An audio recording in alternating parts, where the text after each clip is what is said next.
So before we start, let me ask you a question. What if tomorrow there are no rules for the government, no protection for the citizens, and no system to decide what is right and what is wrong? There would be a chaos, right? So this is exactly why every country needs a constitution. So hello everyone, welcome to Law Trove, where we break down complex legal concepts into simple, practical, and easy to understand languages. So if you are a law student, judiciary aspirant, or just someone who is curious about how law saves our country, you are in the right place. So today we are going to decode the Constitution of India, the document that forms the foundation of India's democracy. So let's understand it step by step in the simplest way possible.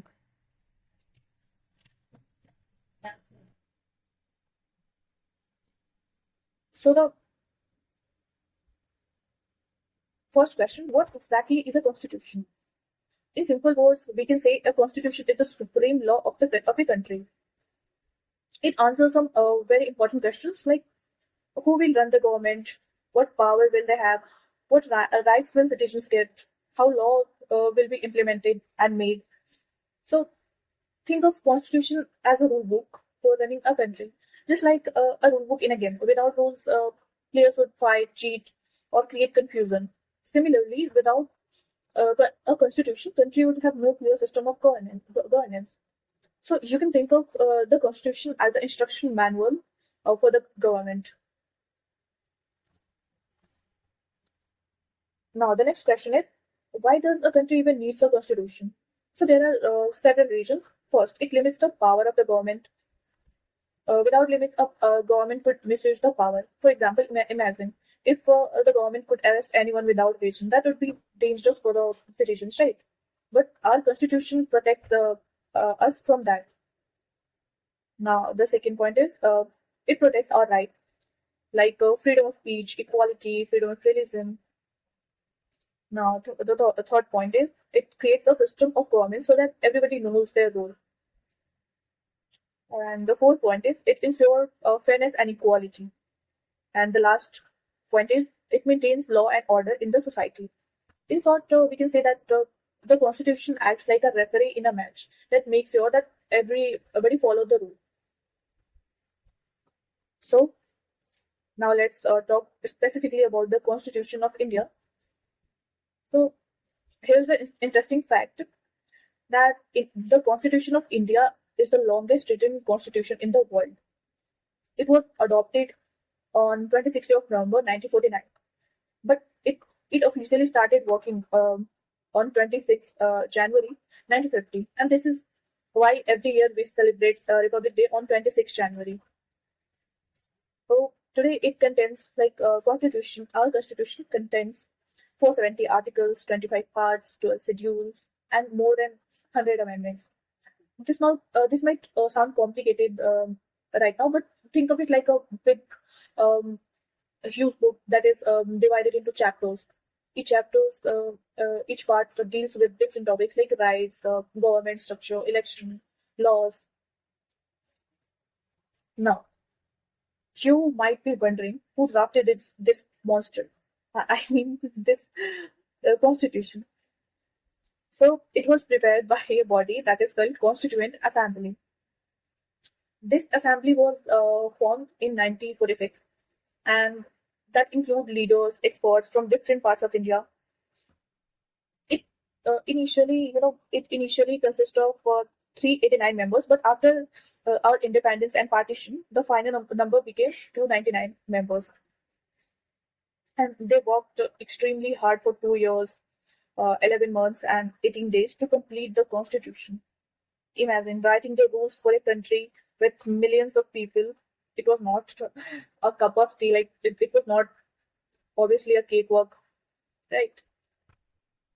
So now, who one of the most important people behind the constitution was Dr. BR Ambedkar.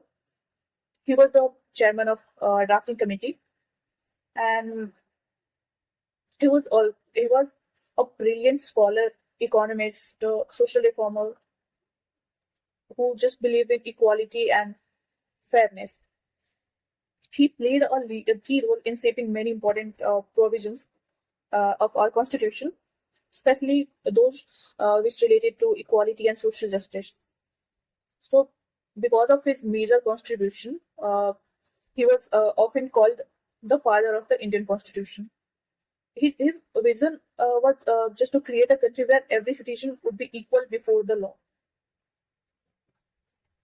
Now, so interestingly, the Indian Constitution did not copy everything from one place. Instead, what we did, we borrowed the best ideas from many countries. For example, from United Kingdom, we borrowed the idea of parliamentary system. From United States, we adopted the idea of fundamental rights. From Ireland, directive principle of state policy, that is RDPSP, and from Canada, federal system with strong center. So this approach helped India to create a balanced and modern constitution that suited for a diverse country. So you guys can think of it like building a great recipe by taking the best ingredients from the different kitchens.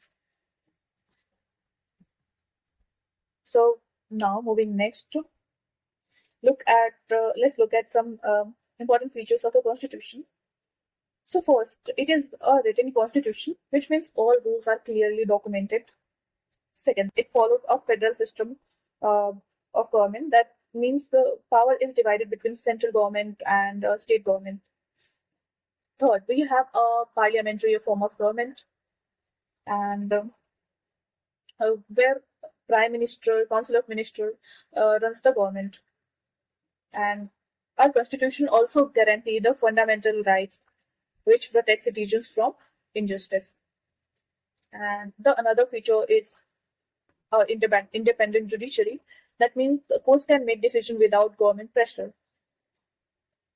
So all these features are just to ensure that India remains a democratic and fair country. So now, moving next, the constitution is called the supreme law of India. This means no law is above the constitution. If parliament is passing a law that violates the constitution, court can cancel the law, and that is called judicial review.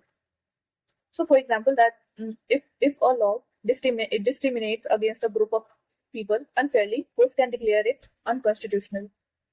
So that ensure that the government power always stay within the limits. So now let's quickly summarize what we learned today. So the Constitution of India is the highest law of the country.